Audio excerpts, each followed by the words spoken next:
저는 오늘 윤중혁 작가님의 큐레이션을 맡은 경희대학교 경영교수 김순비아입니다. 오늘은 다른 작품에서는 볼 수 없는 순백의 숨결을 표현하는 작가 임중혁 작가님을 모셨는데요. 오늘은 특별히 임중혁 작가님의 최신작에 중점을 두어서 여러분께 소개해드리고자 합니다. 우선 임중혁 작가님은요, 추계예대에서 서양화를 전공하셨고요. 2018년도에 한국예술가평론가협회에서 선정이 되셔서 주목할 예술가상을 수상하셨습니다. 또 이어서 2019년도에는요, 여기 계시는 회장님과도 연관이 있는 일이기도 한데 중국의 산동국제미술제정 대상을 수상하면서 그 실력을 인정받았고요. 또 30여 회가 넘는 개인전을 해오신 작가님인데요. 이렇게 그림을 그리게 된 계기는 조금 특별하다고 합니다. 학창시절이었어요. 학창시절 때 작가님이 철학적 사유와 시를 좋아하셨거든요.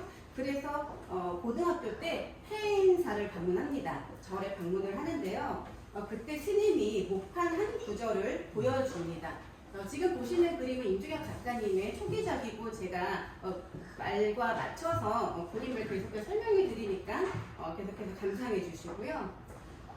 그때 그 목판 한 구절에 나왔던 내용은요, 이런 말이었어요. 인생이란 화가가 그리는 열매와 같다. 예, 음미해보면 정말 좋은 말이죠. 이 표현에 작가님이 큰 감명을 받으셨대요. 그러면서 그림에 점점 빠져들게 되는데요. 갈수록 이 그림이라는 것이 붓에 의해서 그냥 입혀지는 것이 아니라 이 자신의 생각과 내면의 이야기가 화폭에 점점 스며들도록 하는 것이다라는 것, 이게 바로 그림이다라는 결론을 지으셨대요. 그러면서 본격적인 그림의 길로 들어선 것이죠. 근데 고3 때 어떤 일이 있었냐면 고3 시절에 광주 민주화 운동이 있었어요. 이때 이 심적으로나 모든 것들이 힘들었던 그 시기였거든요. 그래서 이때 대학을 잠시 보류를 하고 안정을 취하셨는데 그때 그 시기에 이 그림이라는 것이 자신에게 더욱 마음을 안정시켜주는 그런 것이었대요. 그래서 작가님이요, 주변의 문화적 환경보다는 자신의 내면에서 우러나는 것을 스스로 동기를 부여받아서 창작을 하게 되는데요. 작가님은 어려서부터 그렇게 인문학계에 관심이 있으셨다고 했잖아요. 그러면서 또 사색을 좋아하셨어요. 그래서 작품을 보시면 아마 느끼시겠지만 함축적인 시와 같다라는 그런 느낌을 좀 받으실 거예요. 아마도 그런 느낌이 받으셨다면 이런 이유일 때문일 겁니다. 그렇다면 이 열매와 같은 인생을 어떻게 그림으로 형상화시킬지 끊임없이 고민을 했던 이 임중혁 작가님께서는 또 성리학을 접하시게 되었고, 그러면서 보다 더 한국적인 작품에 대해서 고민을 하게 됩니다. 작가님들은 항상 내 작품에 대해서, 철학에 대해서 고민을 하죠. 한국적인 것이 세계적인 것이다 라는 믿음으로 기법과 또 형상 등에서 작가 나름대로요, 한국적인 것을 고민하면서 창작을 이어가는데요. 그러다가 우연치 않게 라디오에서 흘러나오는 판소리 해설을 들었는데 그때 또 한 구절이 딱 스며들게 된 거죠. 그 말이 무엇이었냐면 우리의 소리의 특징은 호흡. 바로 이 호흡이라는 것에서 단서를 찾게 됩니다. 작가님의 작업의 단서를 이렇게 찾게 되는데요. 이 호흡 가운데에서도 들숨과 날숨이 있어요. 그 사이에 추임새가 곁들여지는 이 맛. 그것이 바로 숨과 숨 사이의 여백이나 그 경계에서 가장 고요하거나 또는 가장 강한 에너지가 표출된다는 것을 깨달으신 거예요. 그래서 그렇게 된다는 것이 생각에 이르게 되자 그 결과 자신의 미술 창작의 활동의 실마리를 풀 수 있었다고 합니다. 그래서 작가님의 작품 세계는요, 크게 초기작이 있고 또 최신작 시리즈 중에서도 순백과 이제 컬러가 들어간 작품 이제 세 가지의 스타일로 나눠 볼 수가 있는데요. 초기작에서는 선녀의 부드러운 옷깃이 스쳐서 바위를 부드럽게 만든다는 걸 표현한 어법을 표현한 작품이 있었고요. 또 이 목어가 달을 갉아먹는 모습의 이 그림과 또 달가루들에 의해서 큰 바위가 다듬어지고 밑에 보시면 꽃이 피어오고 있는데 이것이 바로 생명의 씨앗이 눈을 뜨는 내용의 작품이다라는 비교적 독특한 스토리가 작품에 담깁니다. 그래서 초기에는 꽤 한국적이지만 이런 독특한 스토리가 담겨 있는 걸 보실 수 있고요. 이런 초기 작품들은 양평 작업실에서 이루어졌습니다. 작가님은 모든 작가들의 로망이기도 하지만 피카소 다들 아시죠? 피카소와 같은 세계적 작가가 되려면 피카소가 어떤 말을 했냐면 2만 점 이상의 작품을 그려야 된다라는 말을 했어요. 그래서 그렇게 많은 양의 다작을 해야겠다는 다짐을 가진 것도 바로 이 시기였다고 합니다. 그리고 이제 보시는 최신작들 시리즈 이제 오실 때는요, 작품들이 점차 이제 심플해지고요, 단순해지는데 컬러가 들어간 시리즈를 여러분들께 좀 보여드릴게요. 이 주황색의 작품이고요. 또 붉은색의 작품을 한 6작품을 여러분들께 이렇게 보여드리는데요. 순백을 표현하시는 작가님이지만 이렇게 컬러가 들어가서 강렬한데도 이런 느낌을 표현을 하시고요. 청색 그림.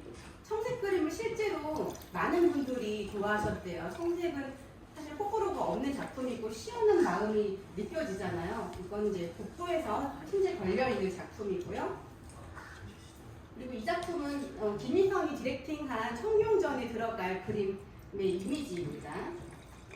이렇게 하늘빛의 그림도 담겨 있었고요. 비교적 최신작이 오기 전에 과도기 단계에서 그렸던 그림들도 이렇게 만나보실 수가 있습니다. 그리고 주로 먹 작업을 중심으로 한 작품들을 보시겠는데요. 이렇게 이제 스며들면서 먹을 사용하면서 이렇게 퍼져나가는 숨결이 퍼져나가는 모습을 이렇게 캔버스 위에서도 표현을 했습니다. 그리고 최신작으로 오면서 이렇게 주로 순백을 사용하면서 입체적인 작품들이 최신 작품들의 경향인데요. 이렇게 쉿, 숨과 숨 사이, 마더 세 가지의 네임 타이틀로 흰 바탕이 주를 이루고 있는 작품입니다.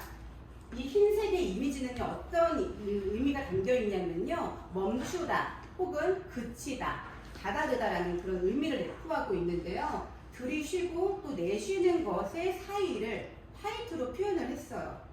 우리의 그 동양 철학에서 나오는 음과 양이 있잖아요. 그 음과 양의 세계를 넘나드는 경계이기도 합니다. 그래서 보이지도 않고 들리지도 않고 또는 무게가 없는 이러한 느낌을 어떻게 질감으로 또 표현을 해야 할까라고 연구를 계속 하다가 보니 이 순백의 이미지가 나왔는데 이 순백의 이미지가 거친 표면이면 안 됩니다. 왜냐하면 이 순백의 이미지가 거칠게 되면요, 이 흰색 바탕 위에서 그림자가 생기면서 그레이 색상이 생겨요. 회색빛이 돌거든요.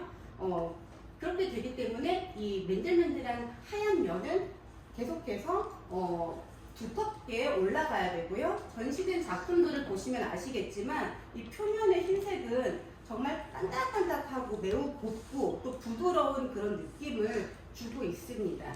옆에 보이는 그림과 닮아있는 이미지고요. 그래서 이런 작품을 하기 위해서는 물감이 두텁게 쌓아 올라가야 되기 때문에 자연스럽게 작업 시간도 늘어날 수밖에 없고요. 많은 공력이 들어갈 수밖에 없는 작품이죠. 또한 그 화이트 색상은요, 우리가 옷을 하얀색을 입어도 때가 지잖아요. 그런 거와 마찬가지로 관리하기가 힘든 색깔이에요. 작품에도 마찬가지입니다. 그래서 변색 문제가 있고요. 또 보존상의 문제가 있습니다. 그래서 이것을 해결하기 위해서 작가님은요, 15년에 걸쳐서 현재까지도 계속해서 연구 중이지만요, 재료를 계속해서 개발하고 있어요. 그래서 보완과 검증 작업을 거쳐서 이것을 작업에 활용하고 있는데요. 이 순백색의 화이트 느낌을 표현하기 위해서 작가가 오랜 연구 끝에 찾아낸 재료가 바로 박테리아 분말가루예요. 박테리아 분말가루는요, 이 미세한 미공이 있어서 항아리처럼 숨을 쉬는 그런 재료거든요. 그래서 마치 옹기같이 숨쉬는 재료가 되기 때문에 오래 보존이 가능하다고 합니다. 특별히 이 재료는 구하기가 힘들 뿐더러 재료를 구한다고 하더라도 보존성과 변색 문제도 해결해야 되기 때문에 매우 어려운 소재라고 하는데요. 이렇게 이제 넓은 여백과 또 깊게 절제된 형상들이 확산하고 또 환원되는 그런 작용을 반복하면서 우리가 보는 이들로 하여금 뭔가 품어주는 그런 느낌, 포용하는 그런 어머니의 느낌을 갖게 하는 것이 작가님 작품의 가장 큰 특징입니다. 가장 최신작인 이 마더 시리즈는요, 한번 읽어보세요, 천천히. 가장 이 최신작인 마더 시리즈는요, 이제 이 평면에서 입체로 화면에서 일어나는 모습을 만날 수가 있는데요. 이 가운데 선이 실제로 보면 일어서 있어서 그림자가 진 모습이고요. 이러한 의미는 작업의 과정과 또 이 마더, 어머니와 매우 닮아있는 모습이에요. 우리 보시는 것과 같이 이 형체가 입체로 서게 되려면은 작업을 하면서 섰다가 다시 누웠다가 섰다가 누웠다가를 계속해서 반복을 하게 됩니다. 한 번에 서질 않거든요. 이런 마음은 어떤 마음이냐면 어머니가 우리가 아이를 출산할 때 1000번의 산통을 겪으면서 아이를 출산하잖아요. 그런 마음처럼 작가가 계속해서 그렇게 물감을 쌓아가는 그 과정이 그 산모의 고통과 같은 느낌을 이 그림에서 받은 것이죠. 그리고 마지막에 이르러서는 모든 것을 결국 담아낼 수 있는 하얀 엄마 같은 품이 만들어집니다. 그래서 이 하얀 면은 쉽게 일어나지 않기 때문에 작가님은요, 작업을 하는 동안 온갖 허무와 혼돈을 겪어야만 합니다. 자기 혼자서요. 그래서 이렇게 작업을 만들었는데 작년의 일이었어요. 작년 2023년도에 이 마더라는 타이틀로 전시를 준비하시다가 실제 어머니께서 전시를 앞두시고 하늘나라로 호천하셨던 안타까운 그런 사연도 있었습니다. 그래서 작가는 말합니다. 사랑하는 사람을 사랑하지 못하고 바위처럼 늘 서 있어야 했다고요. 작업한다는 이유로 사랑하는 사람들을 돌보지 못하고 언제나 낯선 사람으로 살아와야 했습니다. 그러면서도 이 작업이 자신의 숙명이라고 생각하면서 작업을 계속 했는데요.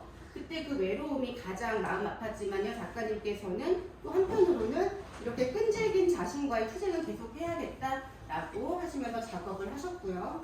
또 오랜 시간의 방황 속에서도 이렇게 작품이 한 점 한 점 쌓이고 또 한 겹 한 겹 일어나게 되면서 이러한 작업 과정이 한편으로는 유일한 자신의 위로가 되셨어요. 하지만 작가님은 점점 이제 고립이 되셔서 작은 섬이 되어 가고 있었습니다. 하지만 이제 작년에 이제 어머니는 세상을 떠나셨고 이 세상에는 현재 없지만요. 이제 그 어머니는 아들이 만드는 이 작품 속에서 하얗게 호흡을 같이 하면서 고운 숨결로 오래도록 작품과 함께 남지 않을까 하는 저는 그런 생각을 하고 있습니다. 그래서인지 올해 좋은 일이 많이 생기고 있습니다. 이렇게 미래에셋 초대전도 더불어서 아까 제가 말씀드렸던 올해 배우 김희선 아시죠? 배우 김희선이 이제 디렉팅도 하거든요. 거기에서 33명의 작가 라인업에도 들어가셔서 청룡전이라는 거를 준비를 하고 계세요.